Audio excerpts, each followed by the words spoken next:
محمد صلى الله عليه وسلم وشر الأمور محدثاتها وكل محدثة بدعة وكل بدعة ضلالة وكل ضلالة في النار أو كما قال صلى الله عليه وسلم. Alhamdulillah, syukur pada Allah Subhanahu wa taala di atas rahmat kasih sayang Allah Subhanahu wa taala. Allah bagi kita umur, bagi kita kesihatan, bagi masa lapang kepada kita. Alhamdulillah. Jadi malam ni sambung perkongsian daripada kitab Mawsu'atil Adabil Islamiyah, himpunan adab-adab dalam Islam. Jadi kita sambung dalam bab yang sebelum ni kita kongsi lagi, iaitu bab al-janaiz, bab jenazah. Janaiz jamak kepada jenazah. Jadi penulis membahagikan bab ni kepada 3. Bab sebelum kematian, bab ketika kematian, dan bab selepas kematian. Ya. Kita baru selesai bulan lepas bab sebelum kematian. Jadi setiap orang ni pasti akan merasai kematian. Setiap orang ni pasti akan menjadi jenazah. Ya. Cuma waktu membezakan. Allah menyebutkan dalam surah Ali Imran ayat 185, a'udzubillahi minasyaitonirrajim, kullu nafsin dha'iqatul maut. Setiap yang bernyawa itu pasti akan merasai kematian. Dan Allah juga berfirman, fa idza jaa ajaluhum la yastakhiruna sa'atan wa la yastaqdimun. Bila datang ajal seseorang, tidak akan dilewatkan walau sesaat, dan tidak akan dicepatkan walaupun sesaat. Kata Allah Subhanahu wa taala. Jadi yang pertama, banyak Rasulullah suruh kita banyak ingat mati, kerana orang yang banyak ingat mati ni, kata Rasulullah, adalah orang yang cerdik. Orang yang banyak ingat mati dan bersedia untuk hari kematian. Bila seseorang ni ingat mati, dia tak jadi nak buat maksiat. Dia akan fikir panjang kalau nak buat sesuatu dosa. Nak marah orang akan fikir panjang. Dan orang yang ingat mati ni, bila dia buat sesuatu, buat amal ibadah, dia akan buat amal ibadah yang terbaik. Sebab dia merasakan boleh jadi tak lama lagi mati, dia akan buat amal ibadah dengan terbaik. Adapun orang yang tak ingat mati, dia rasa umur dia panjang, maka dia pun buat maksiat. Sebab orang kata buat maksiat macam tak ingat mati. Itu istilah dia. Sebab dia tak fikir akan kematian. Dia rasa umur dia panjang lagi. Kemudian seterusnya, haram membunuh diri.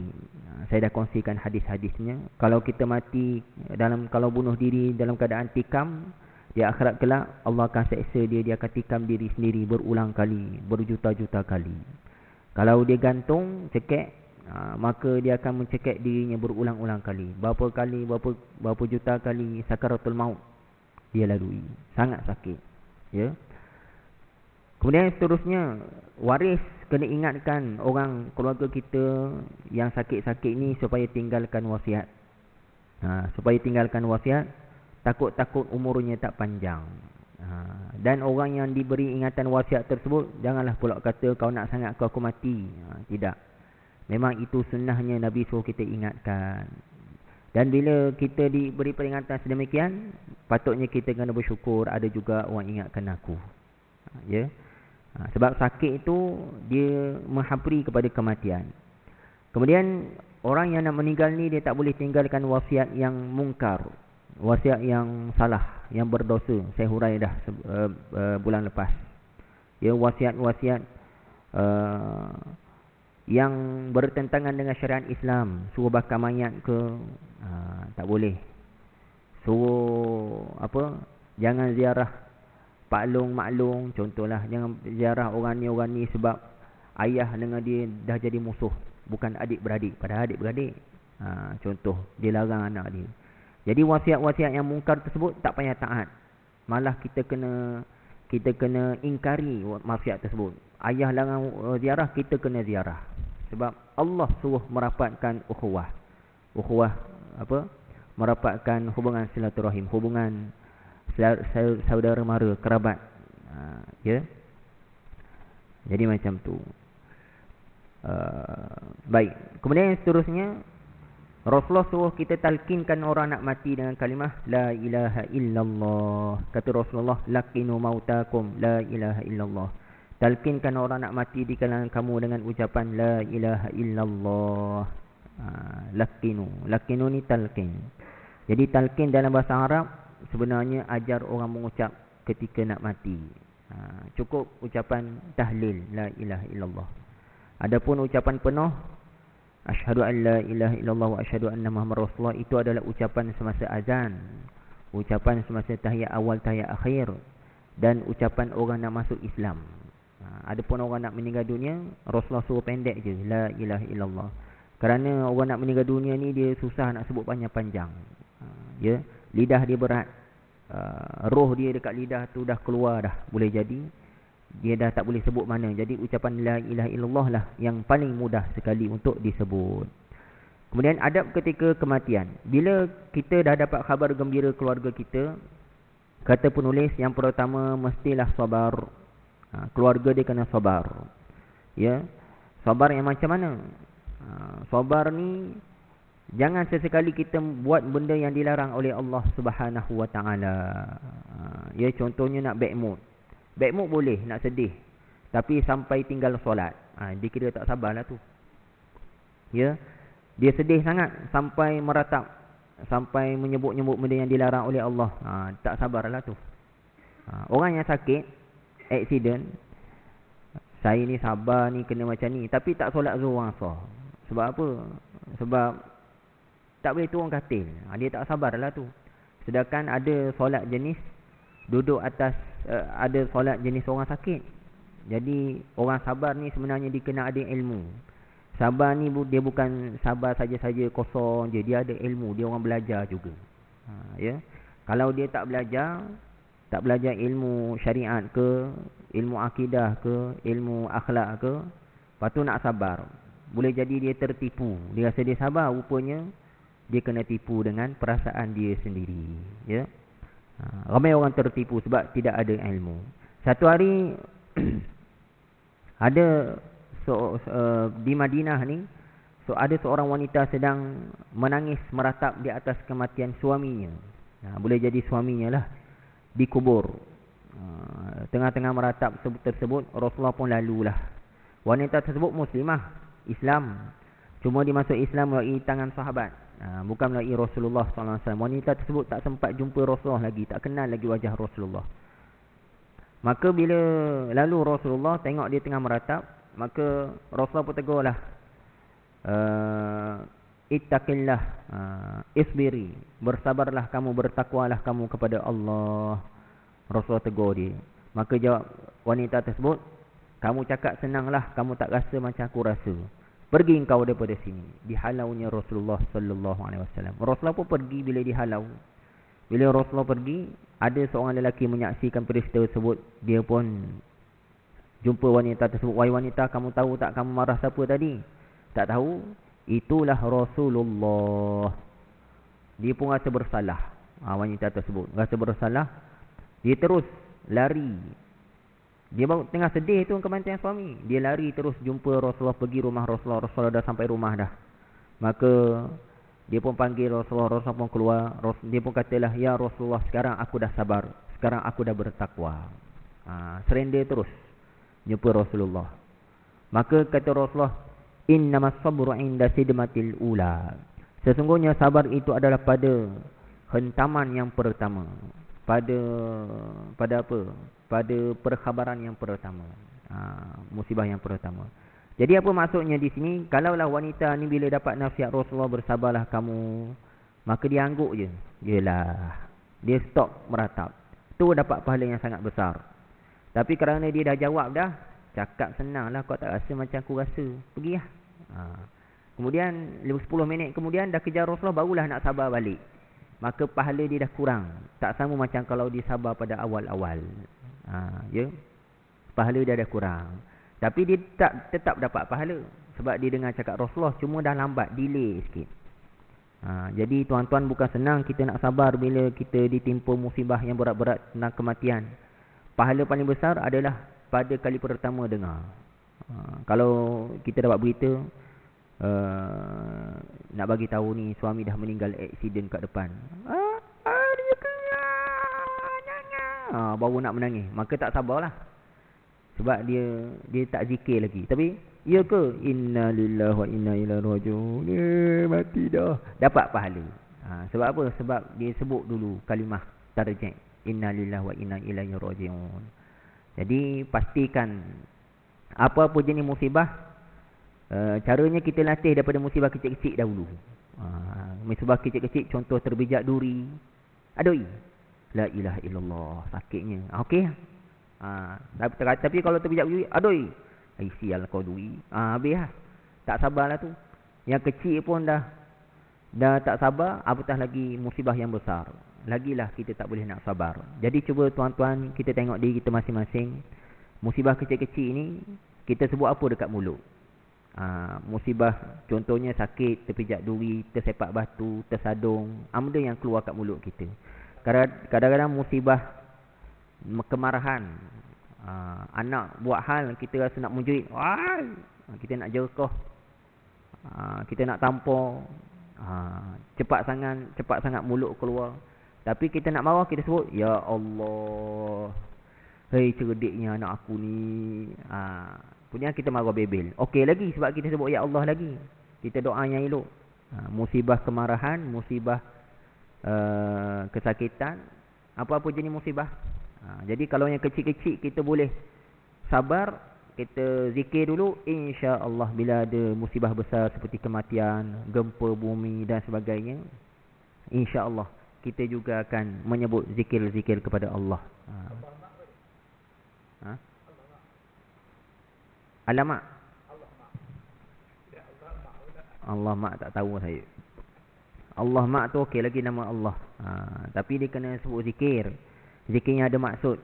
Contoh innalillahi wa inna ilaihi. Itu maksud dia apa? Sesungguhnya kami daripada Allah dan kepada Allah lah kita dikembalikan. Ya. Apa-apalah subhanallah, la ilaha illallah, zikir yang ada maksud. Kalau Allah saja pun okey lagi. Alamak, astagfirullah. Okeylah. Dia ada selang. Ya. Itu yang pertama. Kemudian dalam hadis ni juga pengajarannya nak tunjukkan kepada kita bahawa wanita ni sangat cinta pada Rasulullah. Pada zaman Rasulullah banyak kisah hadis-hadis Nabi ni, sahabat sangat sayang, cintakan Rasulullah. Rasul tegur sekali je. Ya, dia terus buat apa Rasulullah buat. Dia tak delay-delay, tak tangguh-tangguh walaupun satu saat. Macam kes tadi kan, bila dia dapat tahu yang tegurnya adalah Rasulullah, dia terus berlari, tak tunggu lama. Dia terus buang emosi sedih dia, emosi meratap dia. Kalau orang zaman sekarang, bila ustaz tegur ke mak ayah tegur, tak apalah, relax dulu. Nanti malam ni aku minta maaf lah, aku tengah sedih ni. Tak faham kau orang tengah sedih ni. Dia relax dulu. Tapi sahabat tidak. Rasulullah suruh sekali, on the spot, tanpa tunggu-tunggu. Ini cinta para sahabat Nabi kepada Rasulullah sallallahu alaihi wasallam, lelaki perempuan. Ya, dia lebih suka, dia cintakan Rasulullah melebihi cinta dirinya dan keluarganya dan pasangannya sendiri. Ada seorang sahabat, dia ni Rasulullah tengah buat halaqah. Rasulullah pun cerita, maka Rasulullah pun puji ada seorang sahabat. Ada sahabat ni, si fulan bin si fulan, dia ni adalah orang terbaik dalam keluarga dia. Sangat baik, dia ni bagus, orang bertakwa. Cuma ada dua je kekurangan. Pertama rambut panjang, kedua isbal, seluar panjang ataupun kain lebih. Maka habis meeting, habis mesyuarat tersebut, maka sahabat pun bersurai. Salah seorang sahabat ni, dia jumpa sahabat yang Rasulullah sebut. Wahai fulan, tadi masa kami duduk bersama Rasulullah sebut nama engkau. Jadi Rasulullah kata apa? Rasulullah kata engkau ni orang terbaik di kalangan keluarga kamu. Alhamdulillah, syukur. Tapi apa? Ada dua yang menyebabkan kamu jadi kurang baik, kata Rasul. Apa dia? Rambut panjang dan juga isbal. Dia terus tak jawab apa-apa, balik rumah terus gunting rambut. Kerap bagi pendek terus. Ya, sebab dia nak dapat cinta Rasulullah. Kerap potong seluar dia, isbal. Dia pun sampai ke buku lali. Ini cinta para sahabat. Kalau kita zaman sekarang, ayah ke cikgu tegur macam tu, ustaz ke tegur macam tu, tak apalah, ambil gambar dulu buat kenangan sebelum potong. Ambil gambar ke apa semua, selfie. Kemudian baru lagi kedai potong. Tapi sahabat ni tidak, on the spot. Ya. Ada seorang sahabat, dia pakai cincin emas. Rasulullah jumpa dia, Rasulullah pegang tangan dia. Rasulullah pun cabut cincin emas. Rasulullah pun buang atas tanah. Rasulullah kata, kamu telah menggenggam api neraka. Emas haram bagi lelaki. Perhiasan emas. Maka Rasulullah pun belak. Maka bila Rasulullah pergi, sahabat lain tanya, wahai fulan, ambillah balik cincin emas tu. Boleh manfaatkan. Haram lelaki pakai je untuk jadi perhiasan. Maksudnya buat benda lain boleh. Jual boleh, bagi isteri boleh. Leburkan, buat dinar ke, macam-macam lah. Kata lelaki tersebut, sekali Rasulullah buang, sampai bila-bila aku takkan sentuh apa yang Rasulullah buang. Walaupun mahal emas tersebut. Cintanya pada Rasulullah sallallahu alaihi wasallam. Jadi kita ni cinta Rasul setakat mana? Ya, nak tahu cinta ke tidak Rasulullah ni, ya Rasulullah tak ada depan mata kita. Tidak lain tidak bukan kita tengok amalan Rasulullah yang Rasulullah buat. Kita buat ke tidak? Antara amalan Rasulullah nombor 1 sunnah Nabi, solat berjemaah. Ya. Ramai orang buat sepanduk ke apa, Maulidur Rasul, kami cintakan ya Rasulullah, buat sepanduk pusing sekeliling kampung. Esok subuh sunyi je masjid. Kan. Tak pergi pun solat subuh berjemaah. Ya. Macam-macam lah. Ceramah takbir, Allahu Akbar, kami sayangkan Rasulullah, tak datang sembahyang berjemaah. Jadi cinta Rasulullah ni dia dinilai berdasarkan setakat mana kita dapat amalkan sunnah Nabi sallallahu alaihi wasallam. Ya, solat berjemaah, macam-macam lah. Ya, zikir-zikir, qiyamul lail, tahajud, baca Quran, sedekah, puasa Isnin Khamis. Kenapa buat ni? Sebab Rasulullah buat. Aku nak buat apa yang Rasulullah buat. Itulah bukti cinta kepada Rasulullah sallallahu alaihi wasallam. Dan pengajaran hadis ni juga nak bagi tahu bahawa Rasulullah adalah seorang yang sangat sabar. Bila Rasulullah, bila orang kata macam tu, perempuan kata, pergilah kau tak rasa macam aku rasa. Rasulullah boleh je jawab. Oh, sedap cakap je. Kau baru kematian suami, aku Khadijah mati. Pakcik aku mati, Abu Talib. Atuk aku mati, anak aku Ibrahim Qasim Muhammad mati. Ya, Ibrahim Qasim Abdullah mati. Dia boleh jawab. Rasulullah macam-macam ujian Rasulullah, lebih berat lagi, tapi dia senyap je. Sebab Rasulullah orang yang sabar. Dia tak jawab. Jadi antara bentuk sabar, orang provok kita, kita senyap. Itu antara sabar yang besar. Seperti mana Rasulullah sallallahu alaihi wasallam. Tapi kalau kita jawab je, lagi-lagi kita jawab benda yang menghina. Ya, menghina, tak mendatangkan manfaat, maka hilanglah pahala sabar tersebut. Hebat Rasulullah sallallahu alaihi wasallam. Baik. Kemudian orang yang meninggal jenazah ni, bila meninggal kita kena tutup matanya, kata kena tutup matanya. Satu hari Abu Salamah meninggal, sahabat Nabi sallallahu alaihi wasallam. Meninggal hasil bekas cedera daripada perang. Bila meninggal, keluarga dia pun menangis habis sebab dia anak ramai. Isteri seorang, anak ramai, sepupu sepapat menangis sebab dia antara orang yang di Madinah ni orang menjadi tempat pergantungan keluarga dia. Maka Nabi pun pergi ziarah. Nabi pun pejamkan mata dia. Keluarga dia tak tutup, pejam mata. Ya. Maka Nabi berkatalah, "Idza hadartum mautakum fa'ghmidul basar." Bila kamu menghadiri kematian seseorang, maka pejamkanlah matanya. Fa innal basara yatba'ur ruh. Sesungguhnya pandangan itu mengikuti ruh. Hadis riwayat Imam Ahmad dan Ibnu Majah. Ya. Jadi Abu Salamah ni mati terbeliak mata terbeliak mati dia. Mati mata terbeliak tengok ke atas. Ya, ke atas. Lama Rasulullah datang tolong tutup mata dia. Jadi pengajaran di sini, bila sahaja kita dapat tahu sesiapa mati, keluarga kita siapa, kalau mata terbeliak, kita kena tutupkan mata dia. Ya.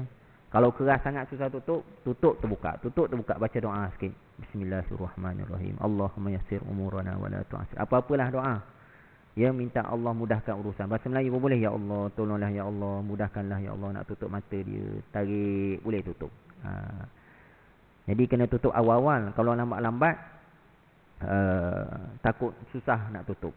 sehingga terpaksa guna gam. Ada orang Islam kita lah, bila dia menguruskan mayat-mayat yang mati dahsyat-dahsyat ni, dia terpaksa guna gam untuk menutup mata, tutup bibir. Ya. Baik. Dan pengajaran hadis ni juga, orang mati husnul khatimah ni tak semestinya mati cantik. Sebab Abu Salamah ni mati dikira mati syahid sebab dia mati kesan daripada perang. Ya. Tak semestinya orang mati husnul khatimah, mati baik ni mati yang cantik. Kadang-kadang mati rupa buruk. Macam Abu Salamah mata terbiak, tapi dia mati syahid. Kadang-kadang ada sahabat Nabi, Ja'far, saya terlupa dah namanya, mati syahid tapi hidung hilang. Rompong hidung. Tapi mati syahid. Ada sahabat Nabi yang mati badannya hilang dah separuh sebab dimakan burung, tapi mati syahid. Ya. Siapa lagi? Ada yang sahabat Nabi yang mati di tengah laut. Dia dibuang sebab tak jumpa pulau 7 hari, dibuang ke tengah laut mayat dia. Masa tu nak pergi perang, ikat dengan benda berat, campak dalam laut. Jadi campak dalam laut jadi makanan ikan lah. Mati syahid. Jadi tak semestinya mati rupa buruk tu mati tak baik. Kita senyap sudah, boleh jadi itulah mati syahid bagi dia, ataupun mati husnul khatimah. Ya. Ada satu kajian di Malaysia saya dengar lah, kalau orang ni ada sakit jantung, kalau tak silap, kalau mati muka dia akan jadi hitam. Sebab darah tersekat apa tak tahulah. Kalau mati muka jadi hitam automatik. Kemudian orang yang tak ada ilmu ni, ya Allah, gelapnya muka dia masih hidup, cerah je, bila mati hitam, apalah dosa dia buat. Padahal dia sakit jantung. Padahal dia ada penyakit-penyakit tertentu. Dia ni tak ada, dia ampunkan oleh Allah. Kita ni yang berdosa sebab cakap benda yang buruk-buruk. Ya, jadi jangan kata apa-apa kepada orang yang meninggal tersebut. Baik. Kemudian tidak boleh mengucapkan kata-kata yang tak baik kecuali yang baik-baik sahaja. Sabda Rasulullah lagi, "Idza hadartumul mayyit faqulu khaira." Bila kamu menghadiri kematian, maka cakaplah yang elok-elok. Fa innal malaikata yu'minuna 'ala ma taqulun. Kerana malaikat mengaminkan apa yang kamu katakan, kata Rasulullah sallallahu alaihi wasallam. Hadis riwayat Imam Muslim daripada Ummu Salamah. Jadi semasa Abu Salamah meninggal ni, anak-anak dia ni, keluarga dia lah, bukan setakat anak, termasuk sepupu sepapak ramai lah, duk cakap lah, habislah Abu Salamah mati dah, kita tak ada tempat bergantung dah, susah lah kita lepas ni. Dia cakap macam tu lah, habislah kita, rumah tak siap, apa dia cakap, benda ni habislah kita, siapalah nak tolong jaga kita. Jadi bila cakap macam tu, Rasulullah dengar. Rasulullah kata, bila kamu menghadiri kematian, jangan cakap benda tak elok, cakap yang elok-elok, sebab malaikat tengah amin.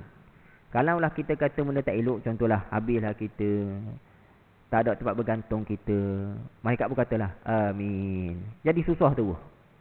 Habislah kita, cakap benda tak elok. Jadi cakap yang elok-elok.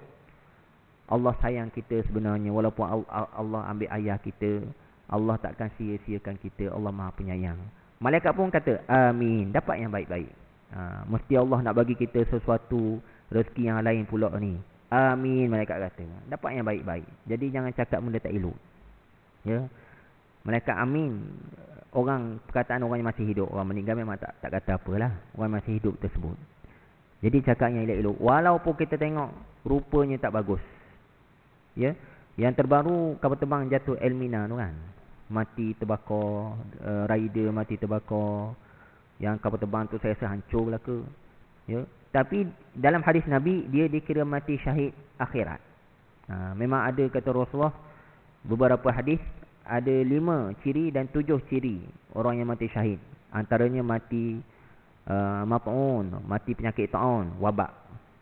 Boleh jadi wabak itulah termasuk penyakit berjangkit. Contohnya kalau baru-baru ni apa, COVID. Apa lagi, mati sakit perut. Sakit perut ni macam kanser perut lah. Mati apa lagi, mati tenggelam, mati ditimpa runtuhan, mati terbakar, mati melahirkan anak. Semua tu mati syahid akhirat. Diuruskan macam biasa, tapi si mati tersebut dapat pahala mati syahid. Ya. Baik. Kemudian yang seterusnya, boleh menangis tapi tak boleh meratap. Kata Rasulullah sallallahu alaihi wasallam, satu hari Rasulullah sallallahu alaihi wasallam dia pegang cucu dia yang meninggal dunia. Maka kata Rasulullah sallallahu alaihi wasallam, "Hadihi rahmatan ja'alaha Allah fi qulubi ibadihi." Inilah rahmat Allah yang Allah jadikan ke dalam hati hamba-hambanya. Wa innama yarhamullahu min ibadihi ar-rahma. Sesungguhnya Allah merahmati orang hamba-hambanya yang penyayang, kata Rasulullah sallallahu alaihi wasallam. Kemudian Nabi juga menangisi Sa'ad bin Ubadah. Sa'ad bin Ubadah, Nabi juga menangis ketika anak Rasulullah Ibrahim meninggal dunia. Anak Rasulullah meninggal masa kecil belaka. Ya, Nabi pun bersabdalah, "Innal 'aina tadma'." Sesungguhnya mata ini mengalir. "Wal qalba yahzan." Hati ini bersedih. "Wala naqulu illa ma yarda rabbuna." Kami takkan cakap apa-apa melainkan apa yang diredai oleh Tuhan kami. "Wa inna bi firaqika ya Ibrahim lamahzunun." Sesungguhnya kami bersedih di atas kepergianmu wahai Ibrahim, kata Rasulullah. Hadis riwayat Imam Bukhari. Sangat sedih Rasulullah. Anaknya Ibrahim meninggal dunia. Ya. Anak Nabi 7 orang. 3-nya lelaki. Ibrahim, Qasim, Abdullah. Meninggal masa kecil belaka. Yang perempuan sempat besar, sempat berkahwin. Yang ada anak hanyalah Fatimah. Ya. Baik. Kemudian yang seterusnya,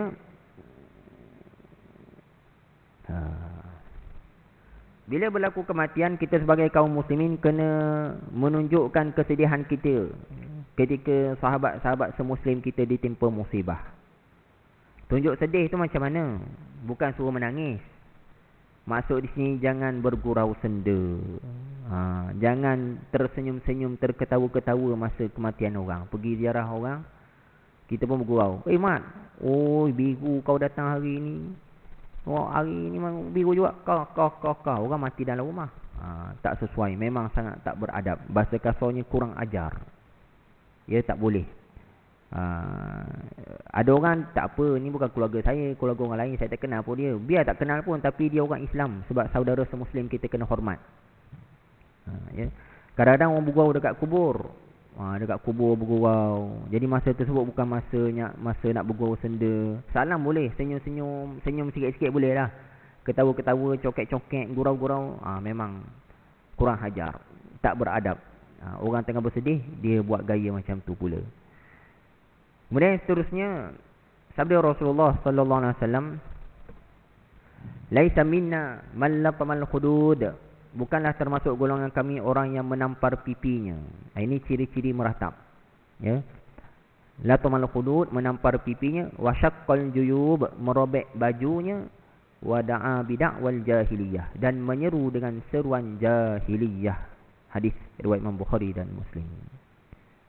Ya. Jadi ini antara ciri meratap. Nabi larang meratap kan, ini ciri. Yang pertama, menampar pipi. Maksudnya mencederakan diri. Bila ada keluarga mati, mencederakan diri. Alhamdulillah kita, saya pun, saya tuan-tuan pun tak pernah tengok orang Melayu kita ni antara orang yang sabar lah. Ya. Antara ajaran yang mencederakan diri, ajaran Syiah. Bila sampai hari-hari tertentu, dia akan cederakan diri. Ada pisau dia apa semualah. Dia bedal-bedal belakang dia lah. Dia tepuk, dia tampur pipi. Nabi larang perbuatan tersebut, mencederakan diri sendiri. Yang cederakan diri sendiri itu orang bawahan je agama Syiah. Orang atasan, dia punya alim ulama dia, orang atasan tak buat. Dia upah orang bawah je. Upah kamu tolong buat hari perayaan ni, kamu tolong cederakan diri. Nak menunjukkan bahawa dia sedih dan sebagainya. Wasyaqqal juyub, merobek bajunya.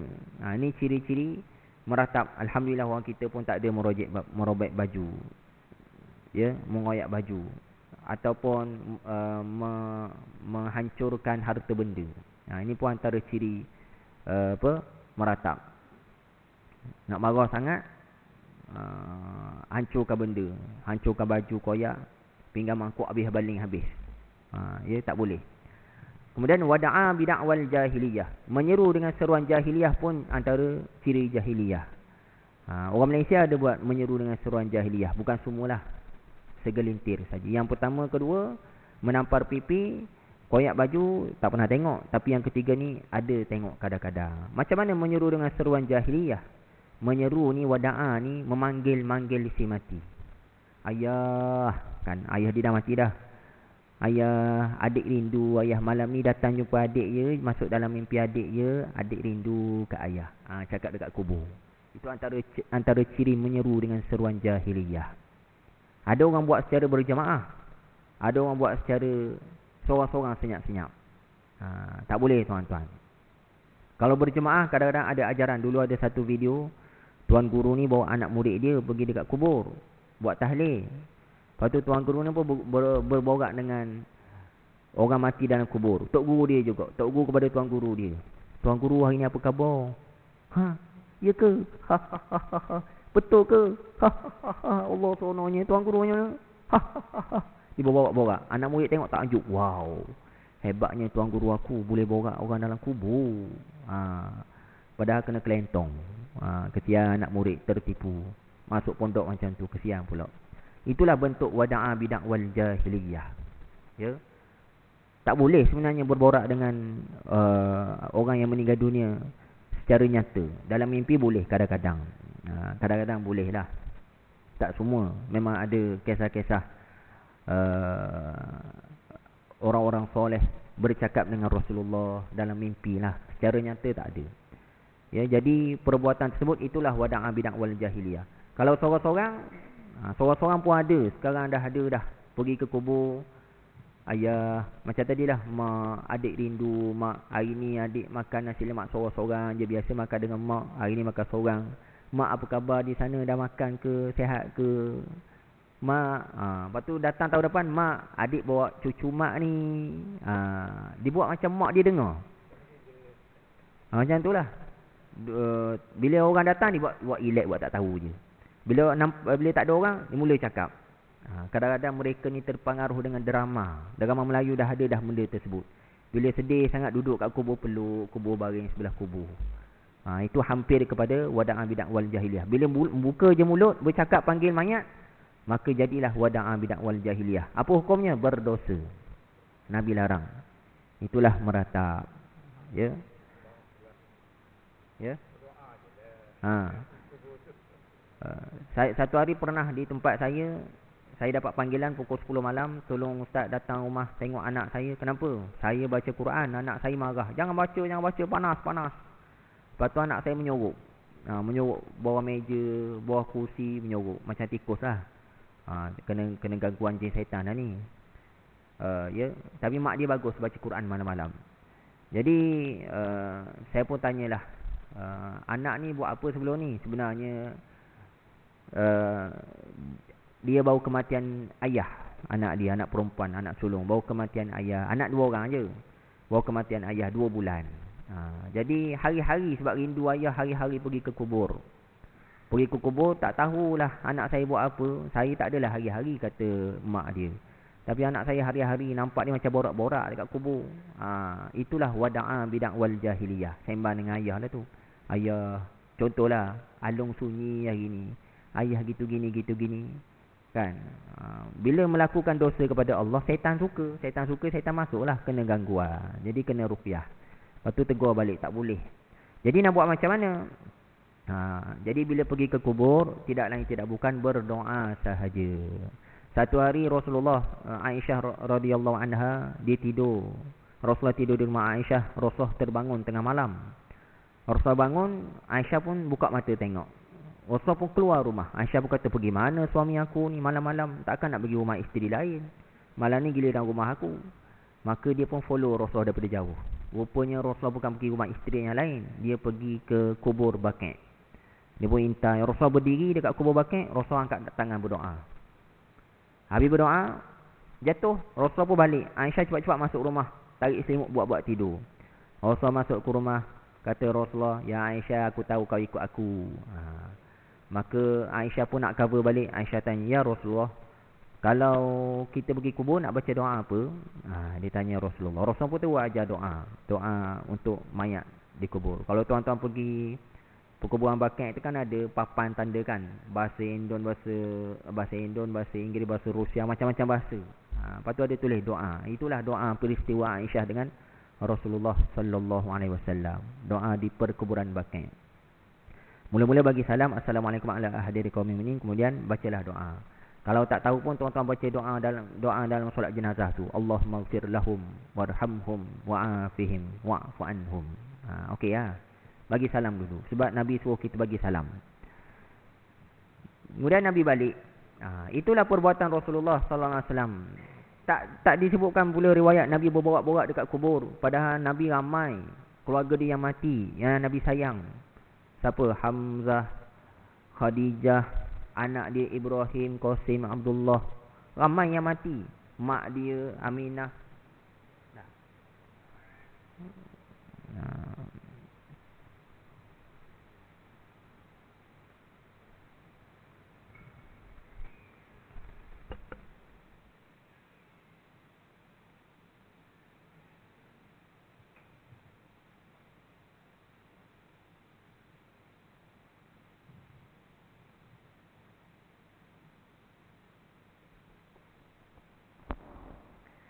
أعوذ بالله من الشيطان الرجيم بسم الله الرحمن الرحيم الله أكبر الله أكبر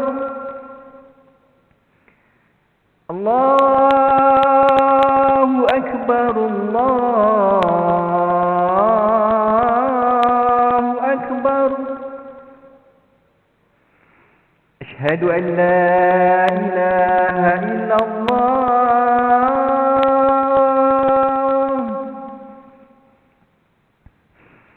أشهد أن لا إله إلا الله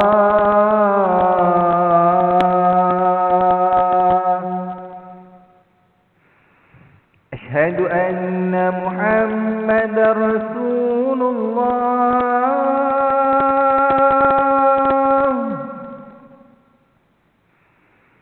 أشهد أن محمد رسول الله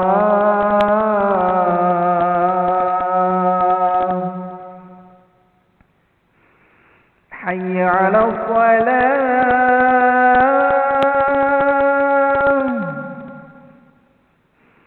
حي على الصلاة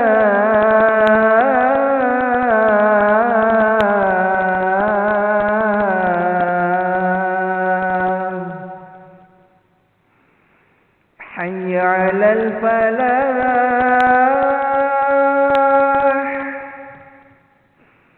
حي على الفلاح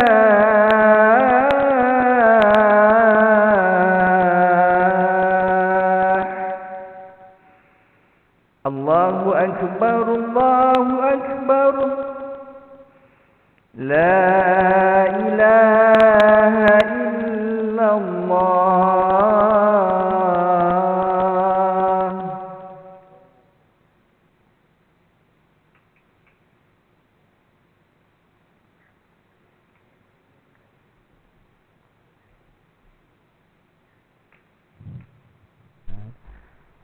Saya habiskan 2 minit lagi tuan.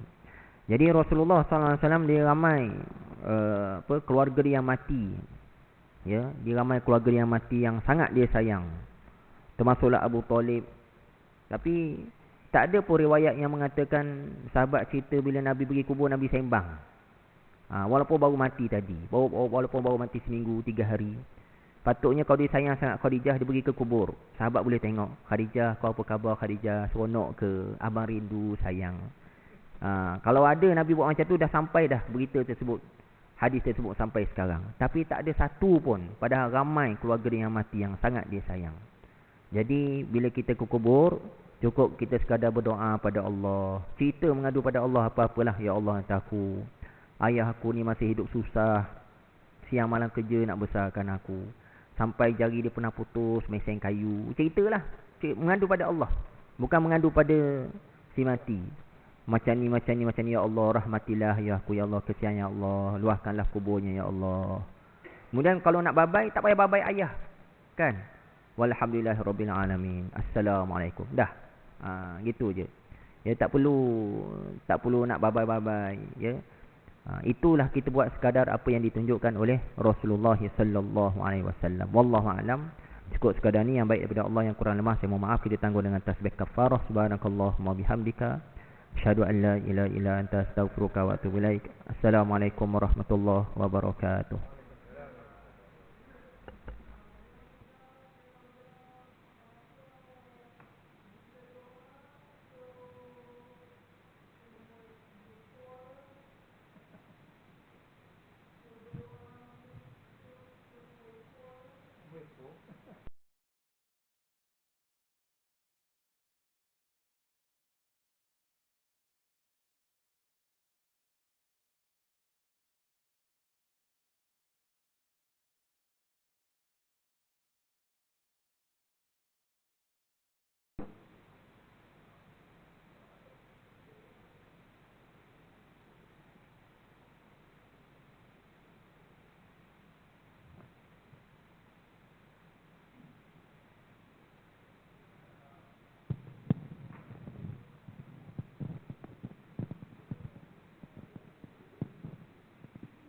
Allahu Akbar, Allahu Akbar. Asyhadu an la ilaha illallah. Asyhadu anna Muhammadar Rasulullah. Hayya 'ala salati, hayya 'alal falah. Qad qamatis salatu, qad qamatis salah. Allahu Akbar, Allahu Akbar, la ilaha illallah.